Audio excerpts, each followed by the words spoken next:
Tervetuloa Tietotiistaihin Natalia Alava ja Helena Steinberg-Nivalainen Makea-hankkeesta. Kiitos. Hei, kiitos kutsusta. Tässä jaksossa me keskustelemme ei-suomea kotikielenä puhuvien auttamisesta yrittäjyyden alkuun Kainuun Koillismaalla. Helena, mitä apua teillä on heille tarjota? Mitä teiltä voi tulla kysymään Makea-hankkeessa?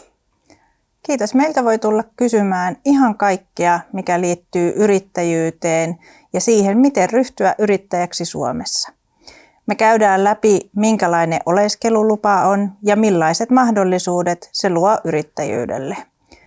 Sitten me katsomme, että minkälainen on yritysidea, miten se kehittyy, minkälaista tukea eli rahoitusta sille on haettavissa tällä alueella. Sekä kaikenlaista muuta tukea, mitä tarvitsee yrittäjän alkumetreillä. Kannustamme ja rohkaisemme kaikkia yrittäjyyteen. Millaisia ongelmia on olemassa, johon te olette antaneet apua? Suurin ongelma on yleensä puutteellinen kielitaito ja sen mukana tuomaat erilaiset ymmärrysongelmat. Yksinkertainenkin paperi voi muuttua monimutkaiseksi, jos ei osaa kieltä. Me autamme muun muassa erilaisten hakemusten tekemisessä sekä ihan yrityksen rekisteröinnissä, jonka voi tehdä vain suomeksi ja ruotsiksi. Natalia, millä kielellä te toimitte? Joo, palvelimme asiakkaita suomen, englannin ja venäjän kielellä. Ja tarvittaessa voimme tilata sitten tulkea tai kääntötietoja asiakkaan omalle kielelle. Eli tärkeintä on, että asiakas ymmärtää asiat ja sitten voi aina kysyä, jos on jotain epäselvää. Mistä aloitetaan, kun uusi asiakas saapuu teille? Joo. Keskustelemalla hänen lähtötilanteesta, että mistä maasta on tullut, minkälaisia kokemuksia on jo tähän mennessä ja sitten mitä kieliä puhuu ja sitten onko yritysidea minkälainen, että sopiiko se tähän meidän yhteiskuntaan ja kirkastan sen tarvittaessa. Eli onko hänellä ollut jo kokemusta kotimaassa tai Suomessa yrittäjänä.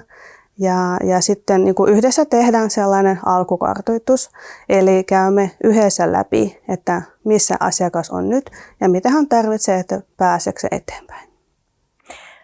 Helena, mitkä on ensiaskeleet yrittäjyyteen? Niin kuin Natalia tuossa sanoi, niin ihan ensimmäiseksi lähdetään kirkastamaan sitä omaa liikeideaa. Ja sen jälkeen lähdetään liiketoimintasuunnitelman kautta miettimään, miten se liikeidea soveltuu tänne Suomeen ja meidän alueelle.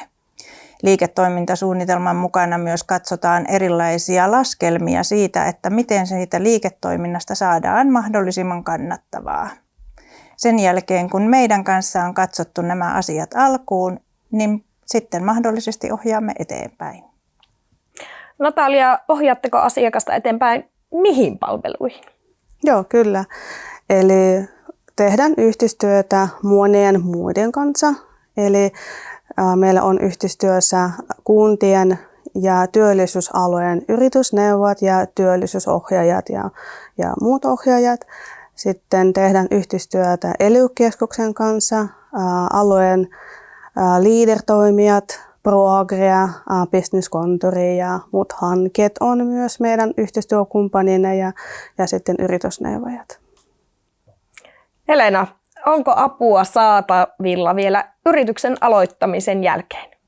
Ehdottomasti. Mielellänne kuljemme mukana koko matkan. Eli ihan siitä aloittamisesta ja silloin kun liiketoiminta on menossa, meiltä voi tulla kysymään erilaista kehitysneuvoa, lisärahoituksista neuvoja ja miten esimerkiksi sitten myydä yritys eteenpäin tai lopettaa yrittäjyys, jos siihen tilanteeseen tullaan. Kiitos Natalia ja Helena.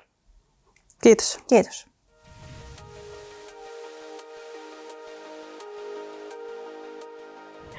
Welcome Devapriya Japa to Tietotiistai. Thank you. I'm honored to be here. You are a student of Kajaani University of Applied Sciences and you are also entrepreneur. Yes. How did you find yourself in Kainuu?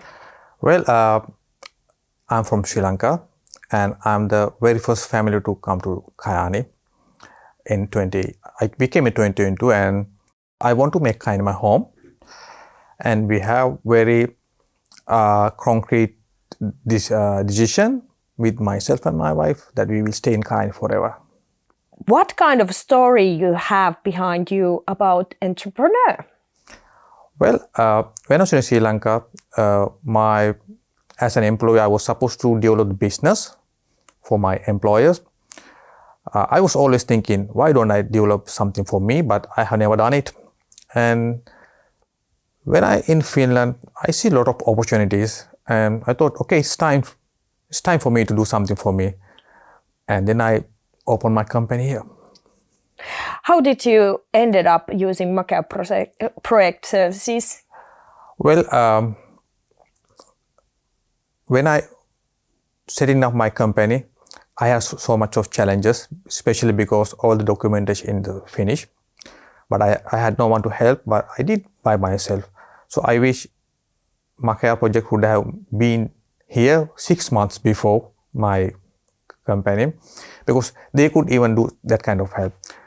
So what Makea did for me is, I had so many products introduced and so many failures, and finally I made one of my own product, which is like I would call my Blue Ocean, but that will be just a product if I haven't met Makea team, because they link me with the customer, they motivate customers to work with me, and thanks to Makea, my first shipment is on the way to Finland. What kind of help you got from the project? Well, I would say Makea is the godmother of my entrepreneurship, because whenever I have any sort of questions, I go to Makea and ask, hey, Helena, I have this problem, what can I solve? They always give me solutions. And okay, they link me with one customer, and they did not stop their service from there, and they still explore opportunities for me. Meanwhile, when I explore opportunity, I said, okay, I have this opportunity, I see this opportunity, but I don't know how to reach them. So it will take maximum 2 or 3 days, and I get a mail, hey, look, Deva, you have to call these people. It's as simple as that. What would you say to a person who is struggling with the same issues than you did when you had your own company, or now when you are dealing with the customers? Well, I only ask them to go to Makea, but with 2 conditions. If you are going to Makea, you have to have 2 things. One thing is you have to have your own business idea. Makea is not a place that they can give you a business idea. They will help you to develop your idea. Secondly, you have to have a burning desire, right? Makea cannot do miracles unless you have desire to deep dive and do your own work. And if you have a business idea, you simply go to Makea. Thank you, Deva. Thank you.